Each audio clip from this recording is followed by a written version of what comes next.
नमस्कार। आकाशवाणी जयपुर अजमेर से प्रस्तुत हैं प्रादेशिक समाचार।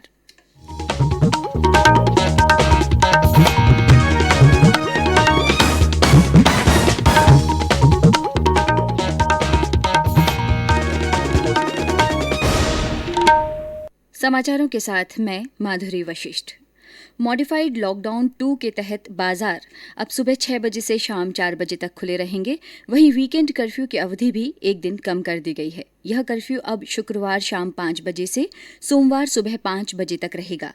सभी सरकारी और निजी कार्यालय 50% कर्मचारियों की उपस्थिति के साथ सुबह 9:30 बजे से शाम 4 बजे तक खुलेंगे। वहीं शैक्षणिक संस्थानों में विद्यार्थियों को आने की अनुमति नहीं होगी। प्रदेश में 10 जून से रोडवेज और निजी बसों का संचालन शुरू होगा। शहर के अंदर चलने वाली सिटी और मिनी बस सेवा बंद रहेंगी। निजी वाहनों में पेट्रोल और डीजल सुबह 5 बजे से शाम 5 बजे तक भरवाया जा सकेगा। प्रदेश में आने वाले उन लोगों को अब RT-PCR रिपोर्ट लाना अनिवार्य नहीं होगा जो यात्रा से 28 दिन पहले कोविड वैक्सीन की दोनों डोज लगवा चुके हैं। अन्य यात्रियों को 72 घंटे के अंदर करवाई गई RT-PCR जांच रिपोर्ट लाना अनिवार्य होगा। हमारे सवाई माधोपुर संवाददाता ने बताया कि रणथंभौर राष्ट्रीय उद्यान को नई गाइडलाइन के अनुसार फिलहाल पर्यटकों के लिए बंद रखा गया है। सार्वजनिक, सामाजिक, राजनीतिक, खेलकूद, मनोरंजन, शैक्षणिक, सांस्कृतिक, धार्मिक समारोह, जुलूस, मेलों और हाट बाजार की भी अभी अनुमति नहीं होगी। प्रदेश में कोरोना से स्वस्थ होने की दर बढ़कर 97.42% हो गई है। कल 3,429 मरीज ठीक हुए। अब तक 9,22,544 लोग स्वस्थ हो चुके हैं। वहीं सक्रिय मामलों की संख्या घटकर 15,744 रह गई है। कल संक्रमण के 629 नए मामले सामने आए। सवाई माधोपुर में संक्रमण का कोई भी नया मामला नहीं मिला। राज्य में इस बीमारी से अब तक 8,687 लोगों की मृत्यु हो चुकी है। वहीं देश में कोरोना संक्रमण से ठीक होने की दर 94.92% हो गई है। पिछले 24 घंटों में 1,82,000 से अधिक मरीज ठीक हुए।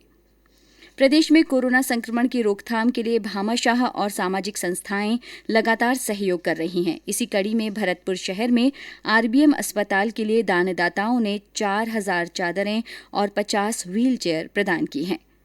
केंद्र सरकार की ओर से जारी दिशा निर्देशों में कहा गया है कि विदेश यात्रा करने वाले लोगों को कोविशील्ड टीके का दूसरा डोज 28 दिन के बाद कभी भी दिया जा सकता है। वर्तमान में 84 दिन बाद कोविशील्ड का दूसरा डोज देने का नियम है। विदेश यात्रा के लिए सिर्फ कोविशील्ड वैक्सीन लेने वालों को ही टीकाकरण प्रमाण पत्र दिया जाएगा। टीकाकरण प्रमाण पत्र पर पासपोर्ट संख्या का जिक्र होना अनिवार्य है। यह सुविधा 18 साल से ऊपर के उन लोगों को दी जाएगी जो 31 अगस्त तक विदेश यात्रा करना चाहते हैं। विदेश यात्रा करने वालों को लेकर जल्द ही ये खास व्यवस्था कोविन प्लेटफॉर्म पर भी उपलब्ध होगी। कोविड सर्टिफिकेट को ऐसे यात्रियों के पासपोर्ट से लिंक किया जाएगा। राज्य में गौशालाओं के लिए आवंटित भूमि के संबंध में राजस्व विभाग ने लीज की अवधि को 30 वर्ष कर दिया है। राजस्व मंत्री हरीश चौधरी ने बताया कि भू आवंटन की लीज अवधि पहले 20 वर्ष थी। वहीं विभिन्न जिलों में जन उपयोगी कार्यों के लिए आवश्यक भूमि के आवंटन की स्वीकृति भी जारी की गई। प्रधानमंत्री नरेंद्र मोदी 27 जून को आकाशवाणी पर मन की बात कार्यक्रम में जनता से अपने विचार साझा करेंगे। यह मासिक रेडियो कार्यक्रम की 78वीं कड़ी होगी। प्रधानमंत्री ने कार्यक्रम की आगामी श्रृंखला में लोगों को उन विषयों पर अपने विचार साझा करने के लिए आमंत्रित किया है जिन पर उन्हें संबोधित करना चाहिए। लोग नमो ऐप या MyGov ओपन फोरम में अपने विचार साझा कर सकते हैं। प्रदेश में एक बार फिर गर्मी का असर बढ़ना शुरू हो गया है। पिछले 24 घंटों में ज्यादातर स्थानों पर अधिकतम तापमान 40 डिग्री से ऊपर दर्ज किया गया। श्रीगंगानगर में सबसे अधिक 45 डिग्री सेल्सियस तापमान रहा।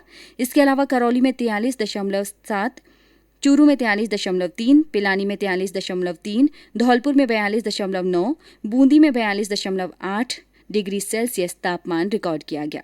और अंत में एक कोरोना जागरूकता संदेश।